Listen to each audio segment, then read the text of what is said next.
But we're going to talk about lifetime value, the methodology, and this. There's a couple of stories I want to tell in here that are pretty good stories that I think you really enjoy about how we kind of discovered. Really, this is the systems that we put around managing the lifetime value of our database and what an impact it made on our business when we did. So we'll just kick things off here and see if I can make the screen move. All right, here we go. So maximizing your customer balance sheet is what we're going to be talking about. Raving fan experience, creating a raving fan experience. If you want to win loyalty and create a customer base with an almost fanatical devotion, you need to create a complete experience, an amazing and surprising experience. That is a value proposition. So what we're talking about here is really providing such a valuable experience that people become a raving fan of your business. And we'll talk more about what that means in a minute. The stream of value flowing to the customer is the single most important element in any business. Creating and delivering superior value to the customer is the center of value creation cycle and underpins all business success. So, what is the lifetime value business model? First, we have to create innovative value, and that is the process that we go through to really to educate and inform our clients of what it is that we do for them. What is it? What is it that we're doing for them? And as we go through the CHSA and CHBA system, you'll understand that a little bit more. Then we have to create the value. So how do we differentiate ourselves from everyone else? Then we brand the value, which we're branded as an expert advisor. That's the consumer facing brand along with your personal brand. Then we integrate that and incorporate it into everything with your past clients and your sphere of influence and everything that you do. Articulate that value, how to internalize the what to say, when to say, how to say it, deliver on that value. So when you make a promise, deliver on that promise. Then we measure the value with the NAEA Raving Fan scoring system and document the value with our NAEA testimonial capturing process for raving fans. Leverage the value, amplify the value, customize and personalize the value, and continuously improve the value. So that's kind of the overall I guess, arching plan. So I want to talk about a couple things here. So to kind of understand really where, why real estate is the way it is and why you are in control of the consumer value.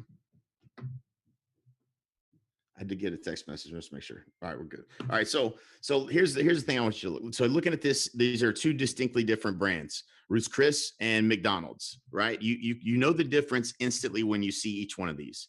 When you see these two motel hotel chains, you know the difference instantly between a Marriott and a Best Western.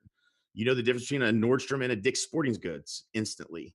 When it comes to real estate, what does the consumer see when they see a real estate sign? And so think about that for a minute. Does the consumer see anything different when it comes to all of these different brands? And the answer is no.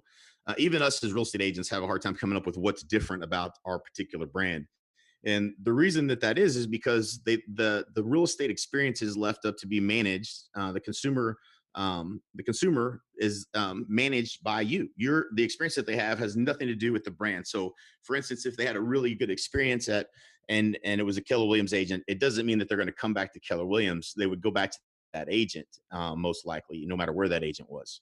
And so the brokerage really doesn't matter, and the brand really doesn't matter. It can be supportive of you, but at the end of the day, people have good experiences and bad experiences with all the different brands that are out there. That's a lot different than how it works with any other type of industry. If you have a bad experience with State Farm, you're likely not going to do business with a State Farm agent ever again, because the brand is managing the consumer experience more so than just the individual agent. So it's really all about the consumer experience. There's a great book I highly recommend. We interviewed this guy, Jack Mitchell. It's called Hug Your Customers, and he has a great story of knowing the top 100 people in his database by name. So he knew every client. In fact, he ran the largest per square footage retail store. They sold suits and whatnot in Connecticut, and they were the largest sales per square foot of any retail store in the country. And when kind of asked about, well, how are you guys doing this? How are you able to sell so much out of this one little space? He explained, that, he has a very, like most people would say, I've, a really good relationship with my clients, obviously. But he knew every single customer, his top customers by name, and he knew little details about them and, what their interests were and things of that nature. And so he wrote a book on it called Hug Your Customers. It's a great, great book. Highly recommend you read this. It's a super entertaining and interesting because it's coming from a different industry, but it's really, really good. So, and I would challenge you to this, right? So like when you get introduced to different, ideas like this, like, okay, someone that actually memorized and knew his top 100 customers, how many of you could name your top 100 customers or your top 10 customers even, right? Or the clients that you've done business with that have sent you the most referrals, done business with you the most times. And if that's a challenge for you, then this is going to be probably a pretty good size opportunity for you. So we all have an amazing opportunity. I told this story last night, an event that changed my life. I was listening to the Tony Robbins. For those of you that weren't on last night, I know not everybody was. And we've been coached by everybody in the industry, and visited every top agent in their office, in the industry, just about, and bought everything you could learn about selling more real estate. And we decided to look outside the real estate industry, and we found we were pretty much doing plus or minus 10% what everybody else was doing. And so a lot of these concepts and things that I'm sharing, things that we're doing, and things that we implemented, the biggest gains we got were from looking outside the real estate industry and adapting, adopting, applying what other industries were doing, back into our real estate business. And some of this stuff is more common now, a little bit more common now, because it's, we've been teaching it for quite some time. But it wasn't until this interview that I was telling you, John Kitchens had shared with me a Power Talk interview with Jay Abraham. And this is something that you can probably Google and find it. It's probably out there available, but it's really, really good interview. Tony Robbins is great anyways, right? But this interview with Jay Abraham was just fascinating. I listened to it probably 10 times and was really impressed with it. We ended up going to purchasing tickets for 5,000 a piece to go to one of Jay Abraham's events. And he's known as the $1 billion man. He's been in over 400 different industries. Um, Creating $1 billion companies, charges 50,000 a day. Just a little perspective on Mr. Abraham. He's super eccentric. And we were sitting in the room, and the very first thing they did, they came out, and the first question that Jay asked was, how many of you in here have ever received a referral? Now, keep in mind, there's people from all different industries that are in the room, and people, I've never really been around, right? Like I've been around, every event I've ever been to is all real estate agents, and so this was kind of interesting just to see the mix in the room and all the different businesses that people had, and all that. And so he asked a question, have you ever been, got a referral before? Everybody, and every single person in the room, ironically, had raised their hand, right? We've all gotten a referral. And this is at the peak of our business, by the way. We were selling 500 plus homes a year at this point. And then so he said, how many of you have more, at least one system in place that continuously and repeatedly sends you, quality referrals every single month? How many of you have more than two systems, more than three systems, more than four? Right now, everybody's hands have gone down.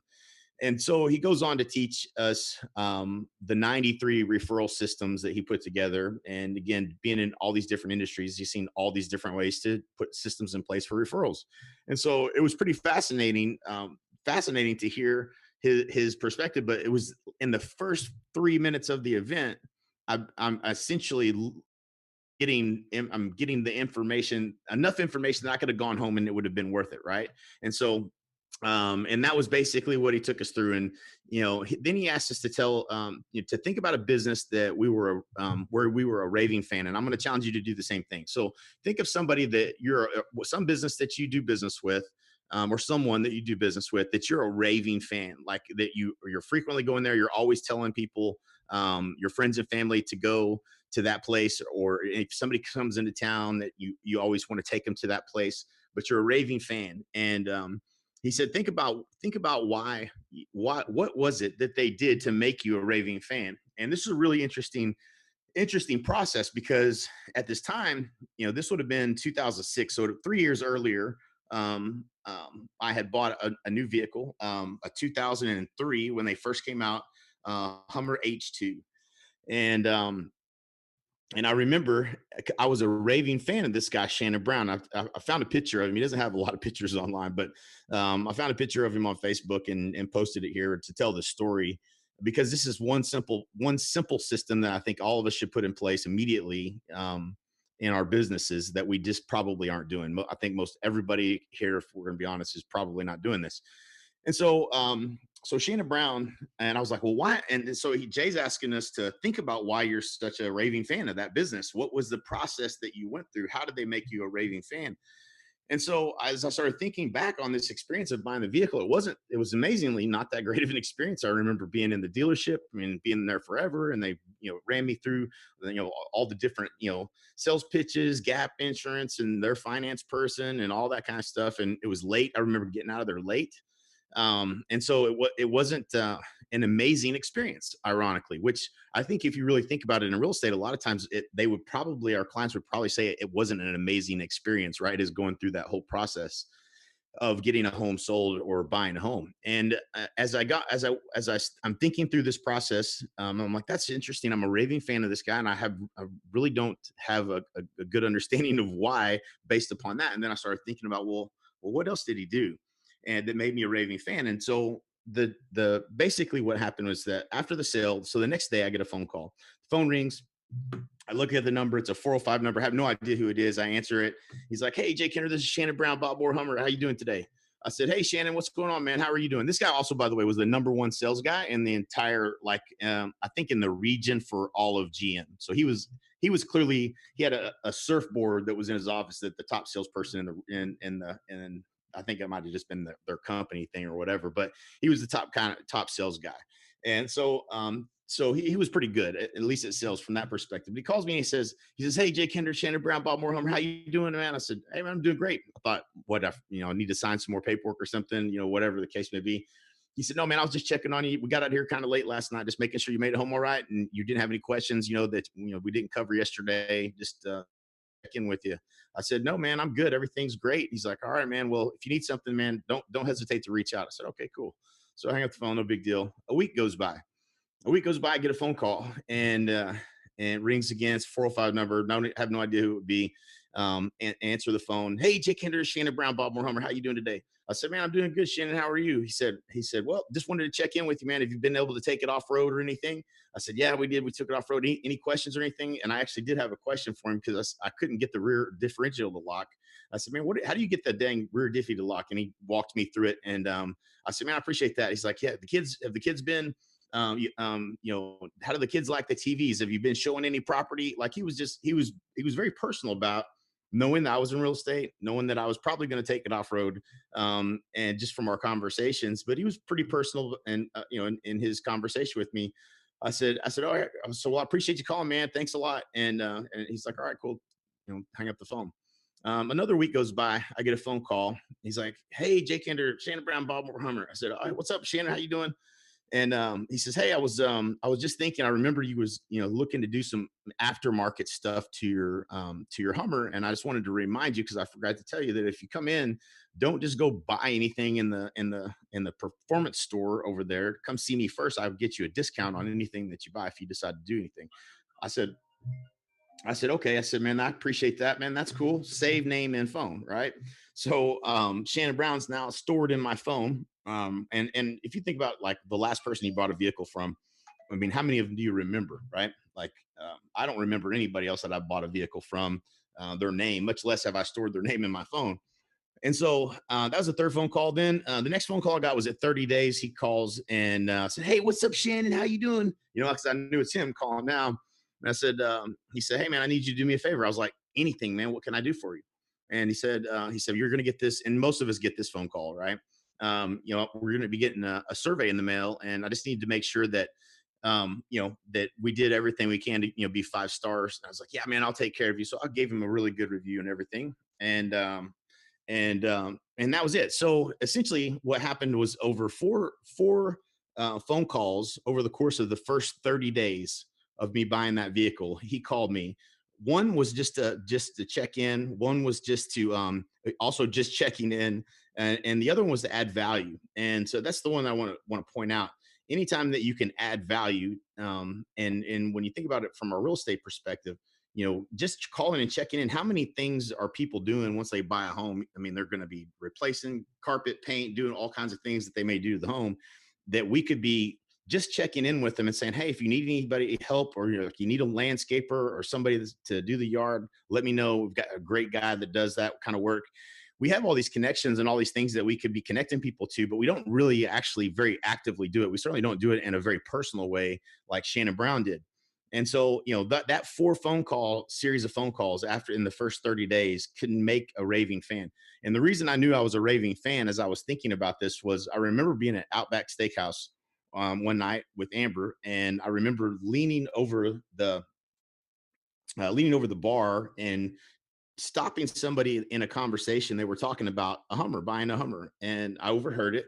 And your reticular activator goes off right when you have something new. And I heard them talking about it, and I literally practically climbed over the bar to get to them to tell them, hey man, you need to call this guy Shannon Brown. And we had sent tons of referrals. So we had sent we counted it up at one point. There was 13 vehicles that Shannon had sold because of the referrals that I had sent him.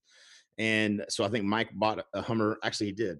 I got pictures of him. So Mike bought several Hummers from him. I bought a couple Hummers from him. But over the years, we referred so many people to Shannon Brown. I was like, I'm a raving fan of this guy. Like, I literally go out of my way to make sure that people buy something from him. And that's what we want for all of our clients. And so, last night I shared this statistic, and this number is, the lifetime value customer balance sheet. And this is an actual formula I'm going to share with you. And you'll actually have this little um, document, or it's an Excel spreadsheet essentially, to do the math yourself with one of our mentors I mentioned before. Harold Zoldas is what we called him, HOA. He was a wizard, literally like a living freaking wizard. One of the most amazing, smartest human beings I've ever met, by far. And he was not cheap either, but um, he was pretty expensive. $4,500 a month we were paying him for consulting and mentorship. But the first transaction is only 4% of the lifetime value of a raving fan. So imagine if you had a database full of raving fans and what that would be like. And so, we became pretty fascinated with the math behind this, and we created a whole system around it. So we came back from this event, and John and I put together our raving fan club and a system for referrals, several systems for referrals, and managing that process. And we went from I think it was 20, no, let's see, yeah, it was 22% of our business being repeat and referral to 48 or 49% being repeat and referral in the next 12 months from the system that I'm kind of about to kind of show you. So let me show you how to do this, and how you're going to set your database up to do it too. So let me first, though, since I'm sharing my whole screen, I want to show you show you the math behind this. This is pretty impactful once you understand it. It's not a small number in the difference. Where'd it go? Oh, it's right here. So hopefully everybody can see this.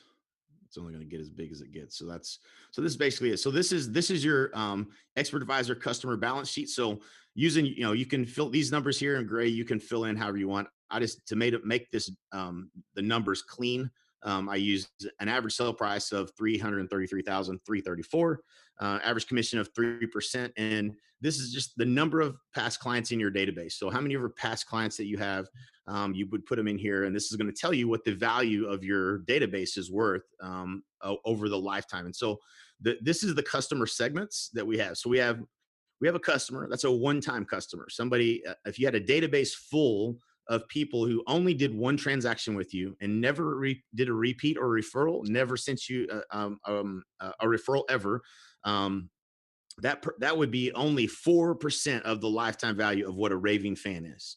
And so this is a client. So this is someone that at least came back to you. Maybe they didn't send you ever a referral, but they at least called you again when it was time to sell. So they did this is over the course of a 20-year career. Okay. So a 20-year real estate career.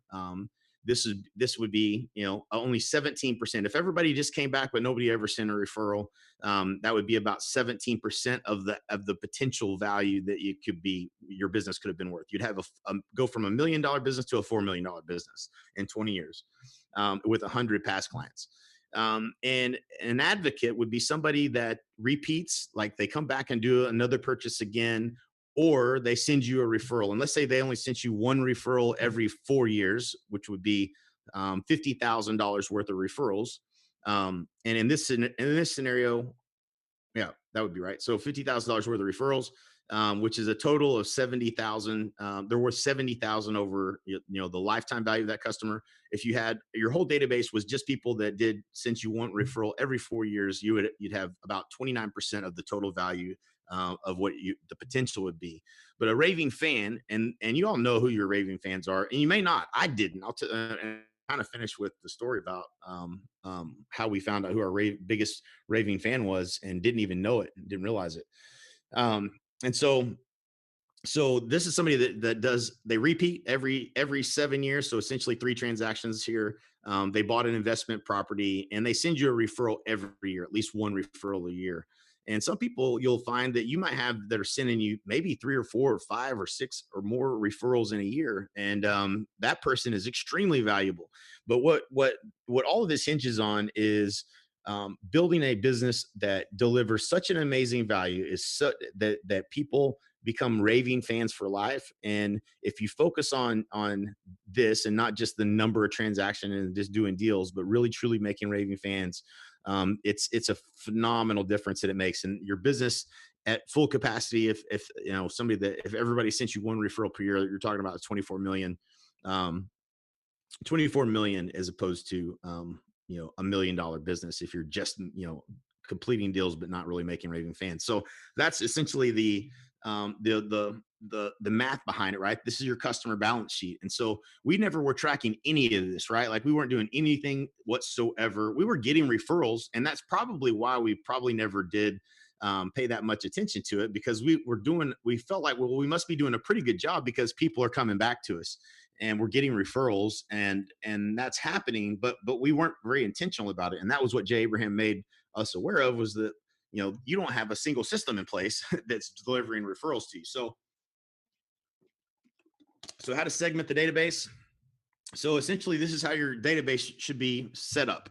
You have unqualified prospects. These are people that may be leads, but you haven't spoke to them to determine if they're qualified. And by qualified means that they want to buy, and you got to determine this, and you kind of have to have your own methodology, or you can just adopt ours, which is just fine. But a qualified prospect, who is a qualified prospect? Like, is it somebody that says they will buy or sell from you within the next 6 months or within a year? And that would be a qualified prospect. You're going to talk to that person differently. You're going to treat that person differently based upon the answer to that question. If you consider, somebody in the next 6 months as a qualified prospect, then all the people that you speak to that match that criteria are now going to be qualified prospects. And then you turn that into new business, somebody that's done business with you the very first time. And when they do business with you the very first time, there's another story I often tell about differentiation. I'll actually share it later, a little bit later. The way that you talk to someone that's doing business for you the first time, and what is how do you package? It's really my whole entire next presentation. So I shouldn't probably uneven start on that, because it'll take me down a rabbit hole that I know I'm going to go down later. So I'm going to pause on that. But there is a way that you talk to new customers versus talking to repeat customers, is this essence of what I'm saying. Past client, somebody who's done business with you before, comes back to you. And then there's an advocate, and that might be somebody who's never done business with you but sends you referrals. Or it could be someone that has done business with you and sends you at least a referral here and there. And then raving fan is somebody who's consistently sending you at least one deal per year that closes, and has done business with you in the past. Or they could have not done business with you in the past and send you referrals. So it could be a vendor or someone like that. That's somebody that's very valuable to your business, is the point. So unqualified prospects, base all leads, they haven't said yes. Qualify, they're going to qualify in the near future, hopefully. Qualified prospects, you've spoke to them, they've raised their hand, they will be doing business in the near future, and they're open to doing business with you. That's the other key element there. They're open to doing business with you. New business generated through marketing efforts, never done business with you before, and they have said yes. Somebody, that's either a buyer under contract with you, or a listing that's been taken. Past clients, done business with you, proven their loyalty, but they haven't referred anyone. An advocate, referred you business, can be a friend, sphere, past client, or any random person. We call them campaigners, people that are out there just championing your business. As you do more marketing, and people that don't know you will act like they know you because they see your marketing everywhere, and you'll find that you get referrals from people you don't even know. Um, and have never done business with you. It's very frustrating when you start trying to track all this that when that happens, but it's still a good problem to have nonetheless. So raving fans, they campaign for you. They'll do anything for you. They send you at least one referral per year, right? So how do you measure how well we're doing with this? Um, how to know who's going to most likely send you a referral? It's the net promoter score. It's the only single question that determines if you will do business, if somebody's going to do business with you again, or if they'll send you a referral. And you've seen this question 1,000 times. Is in other businesses, AT&T uses it. All the big companies use this because it's literally a kind of a proven fact that this is the one question, if you get answered, that it's likely to lead to a referral in the future. Is how likely is it that you would refer our company to a friend or colleague? And that's always the first question, and it's the only question on that one page. There's not a whole bunch of follow-up questions after that. It's just the one question. And they basically have a score, and score from 1 to 10. On a scale of 1 to 10, your promoters are your nines and tens. You got nines and tens; those are promoters. Your passives are seven and eights. Anything below seven is a detractor, and your goal is to make them all tens, right? Like that's the game. And even if you have a bad experience in real estate, I can tell you this: if you call people, and some people are just unreasonable. I had to learn this kind of the hard way, I guess. I tried really hard to make people happy, and it was frustrating to me when I didn't. Right, when I let someone down, or for some reason they were just unhappy, and they were unhappy with me, even if it was something I didn't do or didn't have any control over. It really used to frustrate me. And somebody told me once, they said, you just got to know you did everything you possibly could, and lay your head down at night knowing that you did everything you could. That was good information for me at the time, as I was growing my business, because there were some really ridiculous clients that we deal with, and some of them are just, you can't please them. There's nothing you can do to make them happy, and so you got to be okay with that. But I think we should definitely try. And I think the 4 calls, the Shannon Brown calls, is what we call them. Is a good way to take somebody that may be a detractor at closing. Right, they may have had a horrible process to get to that point, and they're not going to be a raving fan of yours at all. Right, but you could definitely take them from a 6 to a 10, or it's possible. So you want to make those calls and try to turn everybody into a raving fan. Take the time to do this, guys. Don't look at that commission check like it's the only check you're ever going to get. It's only 4% of the lifetime value of that person if you can make them a raving fan. So make that the focus. Everything else gets easier as you grow your business when you make raving fans. So basically, and the way you get the score is you divide the promoters by the detractors, and that gives you a score. And it's gonna, if you don't have a very high score, it's hard. As you do this enough times, you'll see that you can't have very many people that are passive, or not, not, or detractors, and have a very high net promoter score. And so a lot of companies, and you can, there's some research and some books on this you can read about the net promoter score, but it's pretty interesting. Pretty interesting. So, you pay more attention and you spend more money on your promoters, right? So once you know who are the people that are going to be out there promoting your business, or that are already out there promoting your business, or likely to be, you want to invest more into the things you do for those people. And then you learn from your mistakes with all the rest of them. And so turn every client into a raving fan, low cost, little effort, big return. And so how do we communicate? In the book, Hug Your Customer, they talk about the McKay 66.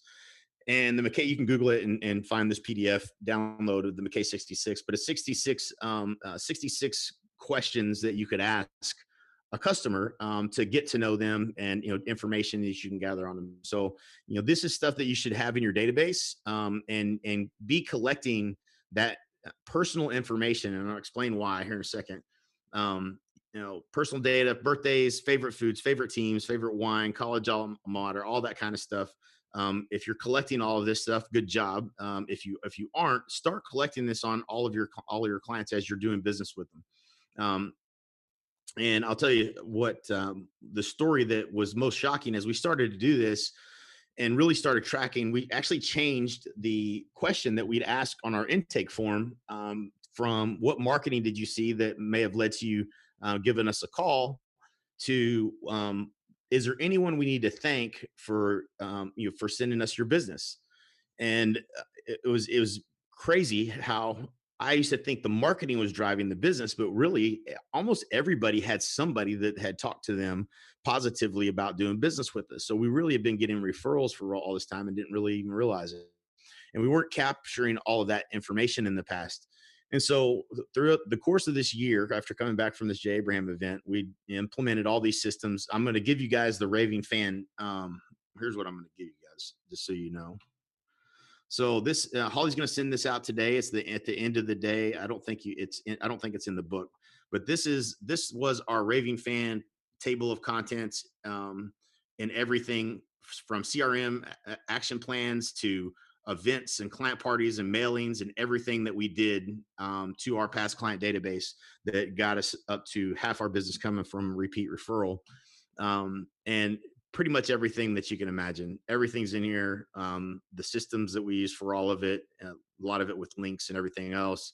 But how this was our communication plan and system for creating raving fans. So everything's in there. It's a long document, but that will give you essentially a system to follow, right? So and where to order different stuff and whatnot, or at least where we got it. So take it, use it, make it your own. So there's that. And so, anyways, Dave DeBaca. So we ended up tracking this. We looked it up at the end of the year because we wanted to see who the person was the most valuable person in my database, right? Like I want to know my top 100, and I'll be damned if it wasn't Dave DeBaca.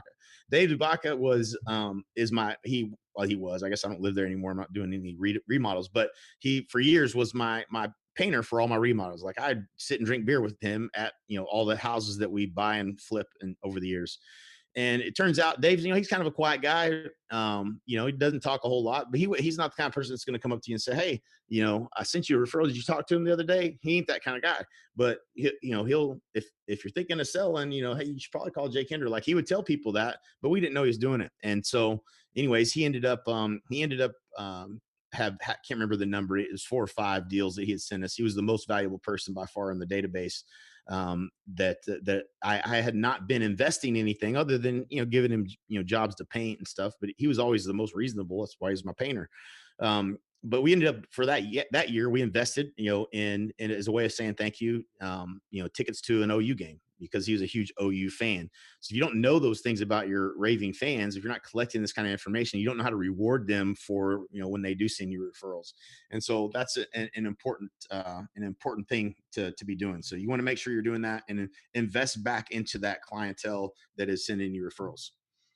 And so, all right, so yep, there's a couple more slides here. And so client repeat ratio. So here's how we're going to track it. So based on the number of people in your database, what is the number of repeats you have per year? So what's that ratio of past clients to how many of them actually came back and did another deal with you? And you want to know that number. And you can't change or improve a number if you're not measuring it. So you want to measure that. The client referral efficiency ratio. So your CRER is how many referrals you got based upon the number of people in your database, past clients in your database. How many referrals are you getting per year from that number? And that'll give you your ratio, your client referral efficiency ratio. And is that number improving or not improving? Right. So as we started to focus, we actually had a position that we hired, and these were the metrics that we determined were their success was based upon how well we were doing in these areas. Sphere of influence, referral efficiency ratio. You have a sphere of influence, people that never did business with you, that can and do send business to you. So how well are you doing at getting referrals from those people? That's your SRER. And that's pretty much it. So that's how we track it. And that's the setup that you want to use in your database and all that good stuff. So we're a little bit done a little bit early on this one, on this presentation. So we'll do some Q&A if anybody has any questions. I'm happy to answer anything. If anybody has any questions about that, Holly, just ping me with the questions, or anybody has any questions about anything so far that we've gone through today. And then we're going to have, and I'll let Holly, you tell me how you want to do our next break and our next speaker that's coming up. And then I'm doing the trust-based marketing. How do you want to move forward with that?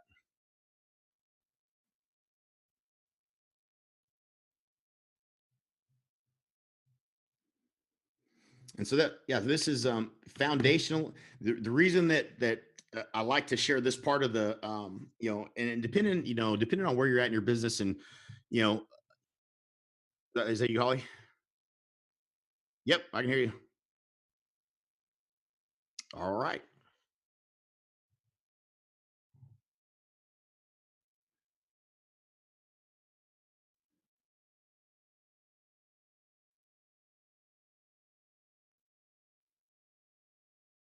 Yeah. So yeah. So I do. I think first of all, I think that there's a lot of ways that you can benefit from other small businesses in the community. Certainly the ones that are in alignment with your real estate business. We had a part of our strategy was including all these different businesses in all of our marketing. We got new buyers that are moving into town, people that need different services when they're buying and selling. And every time we would do a real estate transaction, a lot of other people get paid, right?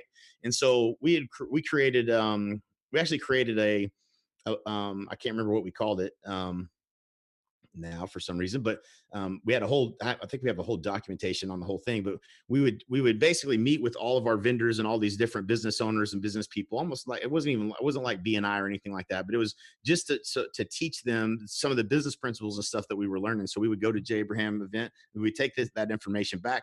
We would share that, create binders for all of them, and as part of our vendor program, they were actually going to get this, once a quarter we would do a full day training on how to help them grow their business. And so yeah, I don't know if that exactly answers your question, but I think you definitely want to be, the people, you want people to know that if you're a raving fan of their business, and you're sending them referrals, that you want to add that person to your contact list and let them know you're a realtor, right? And again, I think a lot of this comes from, like when you think about real estate agents, we're just not very good at letting people know that we're in real estate without sounding like we're trying to get a referral from them, right? And over the course of time, people just forget who we are, right? Because we're, if maybe they follow us on social media now, and they see your posts and things of that nature. But you want to make sure that that audience, this is why social media is so important, is that audience sees you as professionally relevant and personally relevant. And so when we get into tomorrow, some of the things that with KCM, keeping current matters and things of that nature, where you can be the voice in the and through the clutter that's going on in as it relates to real estate, that's being professionally relevant and being personally relevant. And the reason we collect these hug fields is because when you remember something specific about somebody, hey, I noticed that I remember that you liked golf. I found this pretty cool website I thought you would like, and you send that to them just as something personally relevant, out of completely random. They're not going to forget you. That's a relationship you've built. And so you mix the communication that you have with these past clients, and the people that are in your sphere of influence, to be personally relevant and professionally relevant. You want them to see that you're an expert, and be positioned as an expert, and be providing relevant market data to them. And then you also want to be personally relevant as well. And so that's the mix that you want to have in your communication to those people. So hopefully that was helpful.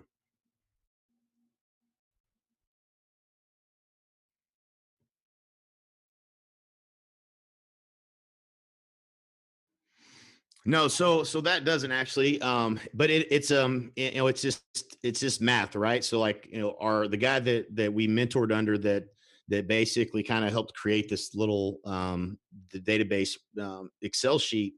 It's math, right? And he was notorious for, anytime we would bring something up, he would be like, let's do the math, let's do the math. HOA always wants to do the math. And so we became, very much like that. And anytime you want to improve, anytime you want to, if you don't can't improve it, right? So like, you can't improve what you don't measure. And so how do you measure this, right? How do you measure? Well, there's a certain number of people in your database, and you got a certain number of referrals from them this year. And so what is that ratio? What I can tell you is that if you're getting 10% or more of people in your database sending you a referral, so if you had 100 past clients in your database and you got 10 referrals, that's not bad. it could be improved, but that's not a bad ratio.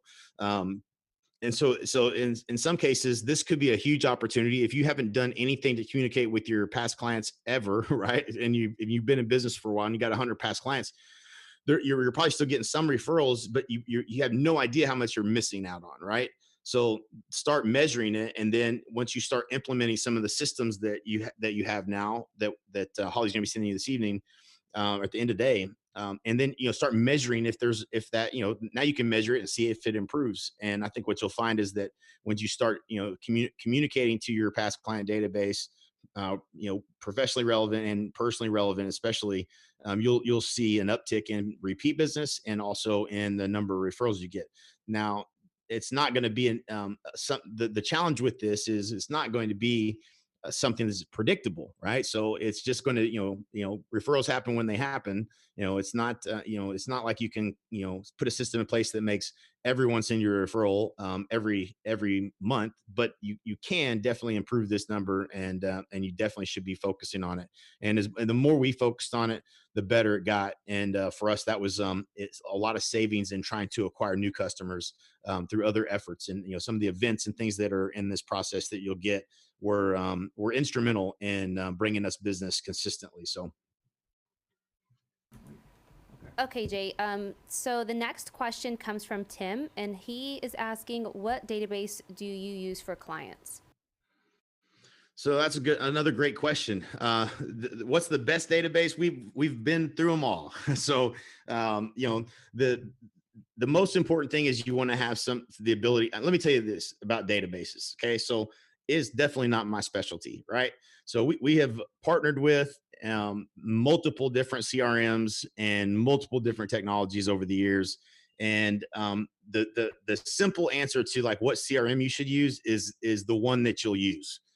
And that sounds like a pretty simple answer, but that's the most important thing. What's really hard to nail down when you're talking about CRMs is they all pretty much do the same things. There may be some fancy bells and whistles that some of them have that others don't, but essentially you want the ability to have custom fields and customize your database and gather information that may be different per client, that maybe wouldn't be out of the box in every CRM. And these hub fields are certainly some of that information would be classified that way. So as long as you can add and customize some of the contact fields and stuff like that, then it's fine. And all of them have various different reporting and things of that nature. So there's not really, I could say it's going to be the one you use, because Infusionsoft's a great one, HubSpot's a great one. There's all sorts of different ones, but the most important thing is, like, if you're using something, if it's something that you'll use, which means it's almost aesthetically pleasing, should be a part of it. That you actually it doesn't overwhelm you when you open it up and look at it every time. Then you're going to have a lot more success with it than that. But as far as CRMs today, at EXP we're provided a KV Core. I would either learn how to use it, or I would invest in something else that's out there. We've used Infusionsoft in the past because it was so customizable, but it's daunting and overwhelming, and I hate logging into it. So that's not one I would probably use if you're like me. HubSpot I tend to like a lot better. It's pretty good, but it's complex as well. It's super expensive. So it's just kind of depends on what is the goal. And when you're thinking about technology, think about it this way, because it does get overwhelming. Think what determine what your goal is first. And it's not to buy a CRM, right? It's like there's something you're trying to accomplish. And then when you're evaluating tech, evaluate, like, how is this going to help me do that better, right? So if it's you want to increase your referral database, for instance, or you want to get your referral business to be tracked and to double it for next year or whatever. Well, how is this CRM versus that CRM going to help me do that? So, like, when you're technology, think about what your actual goal is, because you're not going to implement like one full technology across a new listing system, new contract to close process. You're not going to build all that stuff all at one time. So identify the biggest rock in your shoe, and then how is technology going to help me solve that problem, as opposed to like buying an Infusionsoft and trying to implement an Infusionsoft, right? Like, break it down to like the goal and then how does technology help you solve that problem? Awesome. That'll Next help question not is be from overwhelmed. Amy, and she's asking the program that helps you keep track of birthdays, anniversaries, etc. What did you say the name of that was? The one that we use when we built all of this, we were using. I mean, we've used a bunch, but we were using a program called Plans Plus, is what we were using. And any program can do all that. Yeah, I think most all of the contact management systems, the true CRMs that are out there, they're going to have the fields for a lot of that stuff. But what you want to be able to do is add and change fields, especially once you look at that McKay Awesome. 66. Next question is from Ada asking the ideas for touching base with your MVPs, etc. Can you share that with us? Say that again. I missed that last part, or Sorry, the first part actually. the ideas of touching base with your MVPs, etc. What can you share? I'm sorry. Can you share that with us? Yeah, I think that's actually in this raving fan document. So the actual touches, every touch, and how they're done, um, it's all in this process. So that's essentially what this is. But yeah, you're going to stay in touch more often with them, and there might be something I can find that's a little bit more detailed. But when I'm talking about being personally relevant, it could be something. If let's say you're going to have you want to have 4 touches or 2 touches maybe a month that are personally relevant to your raving fan database, right? So your people that are your raving fans. It could be as simple as sending an email that's something that that's something of interest that they might like that example that I gave earlier.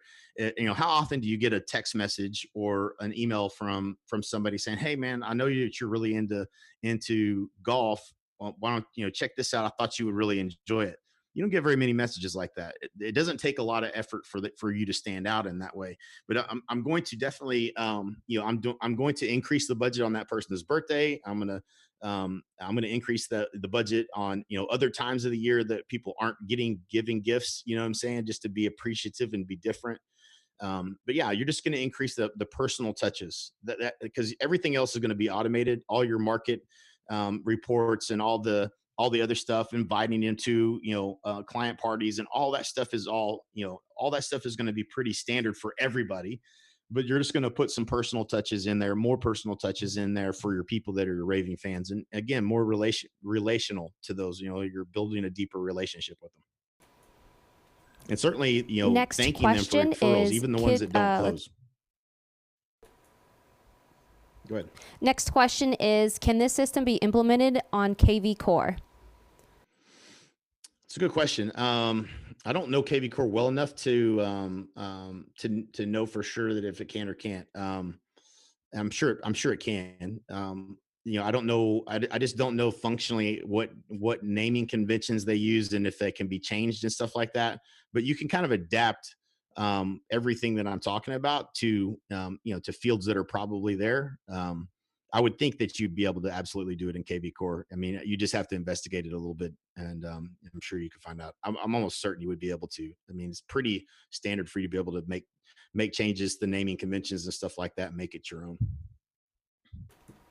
Okay, next question is how do you feel about dialer systems such as Mojo and RedX for cold calling? Yeah, I mean, it's efficient. I mean, you're going to hear from Jeff Kiani. I mean, we had 10 or 12 ISAs making dials all day, every day for a year, and built that business to, I think it was 300 or 278 or 268 deals, something like that, transactions all through using dialers. And so I think they're extremely valuable for hitting the phones and making calls is a proven way for you to take your time or the labor dollar of a person that's sitting there you're paying to do that and turn that into money. And it's absolutely a viable pillar of the business. It doesn't define your business, but it certainly is a pillar and can and should be a pillar of your business. And it doesn't mean you have to be the one making those calls because you can't hire people to make those calls. And we're and Jeff, some of the stuff Jeff's going to cover today, we'll be talking about that and probably even some of the different dialers and things that we use and recommend. And I'm a huge fan of RedX, by the way. Great company. Next question, and this is more of a comment, saying they'd love to see what you mean about the binder that you create for vendors to help them grow their business. Gotcha. Yep. We'll have to see if we can dig that up. Essentially, what it was that the binder was the content that we learned from Jay Abraham. So I know I can dig that up and share that with you. That was actually a product that we actually created and sold for $7,500. But I'll share that with everybody here. It's going to be a PDF of all the content we got from Jay Abraham. It's going to be, Jay Jay's very loose in the way he does his events, so there's no rhyme or reason to anything or where it's at in this thing for the most part. But it was extremely valuable as we went through it. That course with people, so I think you'll get a lot of value out of it. So yeah, I'll share. I'll happy to share that. Holly, if you would just help remind me to find our whatever we called that. Like it was the Jay Abraham strategic marketing binder is what it was. And that Per- was what and all we were doing there in principle was we were taking the things that we were learning from Jay Abraham, and then how do you learn something, even better is trying to teach it to somebody, right? So we were taking things we were learning from Jay Abraham and then going back and teaching those same principles to our vendor group. And we had everybody paid to be a part of our vendor group, and they got a ton of value out of it. I mean, it was fun because we were taking the same principles and applying them to everyone's business, and everybody got value out of it, and everybody continued to make their payments to be a part of that because I think because of this is Jay Abraham, Jay Abraham's principle called preeminence, which is fall in love with your customer essentially.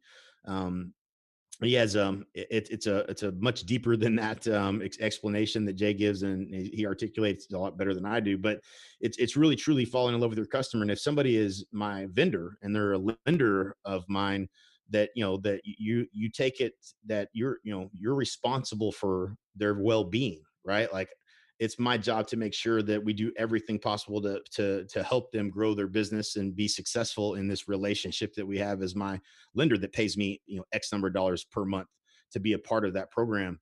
And we involved them on everything in our marketing, everything that our folders that went out on listings, our mailers to our past clients, our mailers to everything that we were doing. They were included and they were part of our team, and we treated them that way. And so like that, those relationships are relationships I still have to this day.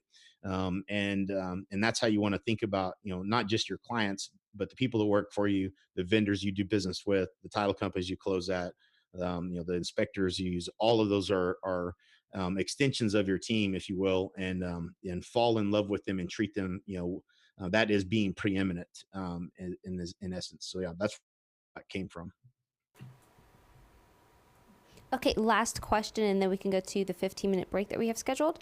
So, Okay. question is regarding CRMs. Would something as simple as Outlook suffice, or would an investment in a good CRM be worthwhile to cultivate raving fans?